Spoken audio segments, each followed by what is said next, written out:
तो जय जोहर संगवारी हो, हैप्पी नवरात्रि। तो आज फिर मैं लेके आया हूँ सीजी जस गीत, जो बहुत प्यारा गीत है और बहुत फेमस है। तार लेबे ओ दाई मैया मोला सार दे, बहुत प्यारा गीत है। और आज का एडिटिंग भी बताऊँ, तो चलो देखता ये गीत।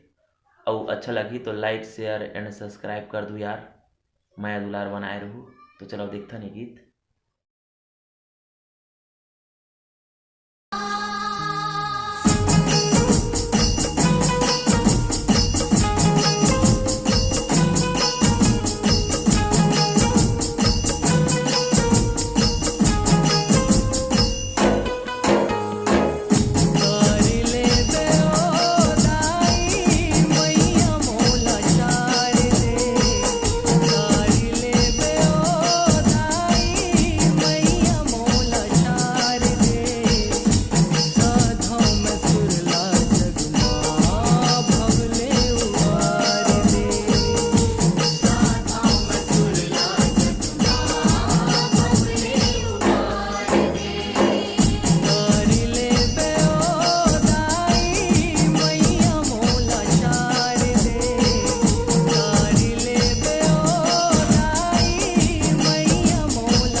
तो आओ एक एडिट देख लेते। तो देखते हैं यार एडिटिंग।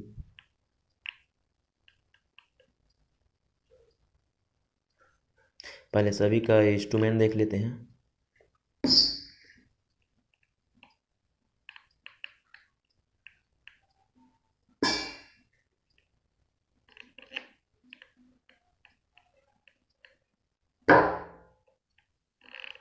और वॉल्यूम अपने हिसाब से रख लेना यार। मैं कंपनी में बजाया हूँ तो अपने हिसाब से रखा हूँ, तो वॉल्यूम अपने हिसाब से सब सेट कर लेना।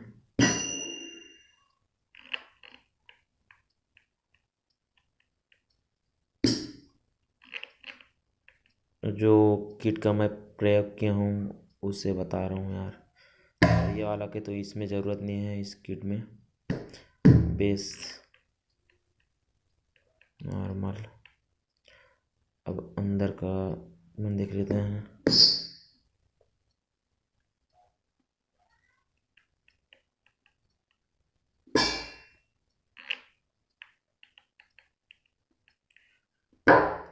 और अच्छे लगे तो लाइक, शेयर और कमेंट में बताना यार कैसे लगा।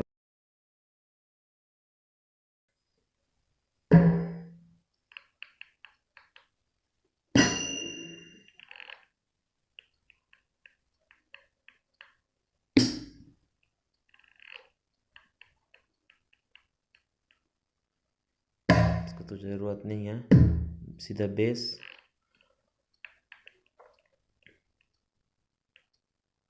तो उम्मीद करता हूँ दोस्तों आप लोग को अच्छा लगा हो।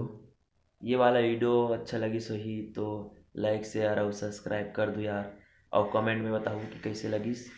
तो तब तक के लिए जय जवाहर जय छत्तीसगढ़।